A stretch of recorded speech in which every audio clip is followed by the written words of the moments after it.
Joining me now is Dr. Hannah White, who is Deputy Director for the Institute of Government for Government, a non-partisan think tank. She previously ran the Committee on Standards in Public Life in the Cabinet Office. Thank you very much for joining us, Hannah. Let's focus in on that email sent by the Prime Minister's Principal Private Secretary, Martin Reynolds, inviting 100 guests to bring their own booze to a gathering at Downing Street. Now, in your opinion, is there any way that that email would have been sent without the Prime Minister's knowledge? It's extremely difficult to think that somebody could invite 100 people to come to your back garden. After all, this is Prime Minister's home, this is where he lives, without getting his assent to that. And the fact is that even if he didn't assent, even if his private secretary thought that he knew the Prime Minister's mind and could send this without explicitly asking him, if the Prime Minister was there, he clearly knew it was happening and he didn't stop it happening. Instead, he went along. So I think, it's getting extremely difficult for the Prime Minister to claim, as he has on some of these other party allegations that have been made, that he was unaware, that he was ignorant, that he hasn't been briefed that anything had happened, and that he is just as outraged as everybody else. The Minister doing the media rounds earlier today has been saying, and this is the government line, that this will be looked into by Sue Gray, the senior civil servant who is investigating other claims, other allegations around gatherings at Downing Street. Tell us how that procedure is going to work. So her role is actually a role that she played in the past when she led something called the Propriety and Ethics a group within the Cabinet Office. Her role is to look for the facts on all of this. So she will be going around talking to lots of people and trying to find out exactly what happened, who was there, what communications were sent, and what was said about these different parties. But what she's going to do then is to put a report to the Prime Minister, which will set out the facts. And I think the first thing is it's really important that that report is published in full so that everybody can see what's been said. In the past, sometimes when such reports have been conducted, only a sort of summary version of them makes it into the public domain. And I think given the profile of this issue, it's going to be really important that the full thing is out there.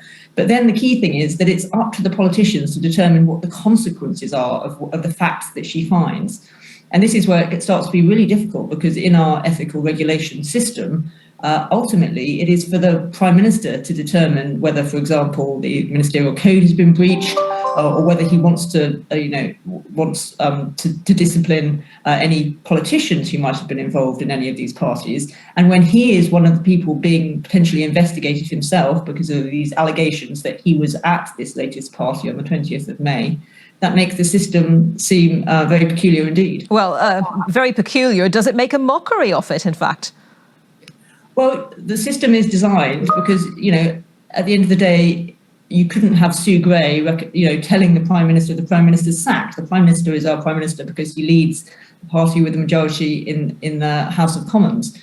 Our system is designed on the basis that you would have people at the top of government who have integrity and follow the Nolan principles of standards in public life, and who would act in a proper way, where I think in these circumstances you expect there to be some consequences for people who had potentially broken the law, let alone sort of regulations, sort of ethical regulations, but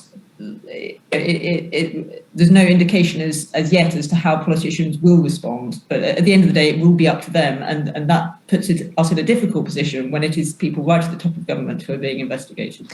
Yeah, as I mentioned to a guest earlier, the Prime Minister may not be facing the court of public opinion, as it were, in a general election imminently, but undoubtedly it will be those backbenchers, some of whom have been very disgruntled, openly expressed frustration about these incidents that are under investigation. It will be they, ultimately, and at least in the short term, who are making the judgment on the Prime Minister, I suppose.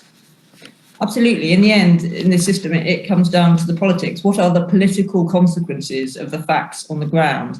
And in this circumstance, the political consequences are going to be around the Conservative Party and what the Conservative Party's view is of whatever facts that are found. Those may be consequences for the Prime Minister. There may be consequences for other political figures. We don't know.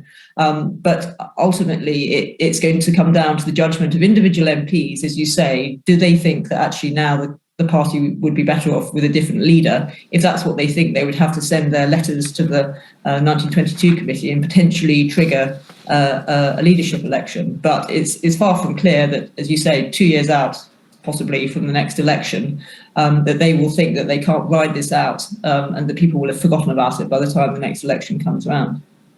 OK, Dr. Hannah White, Deputy Director for the Institute for Government, thank you very much for your thoughts on that story today.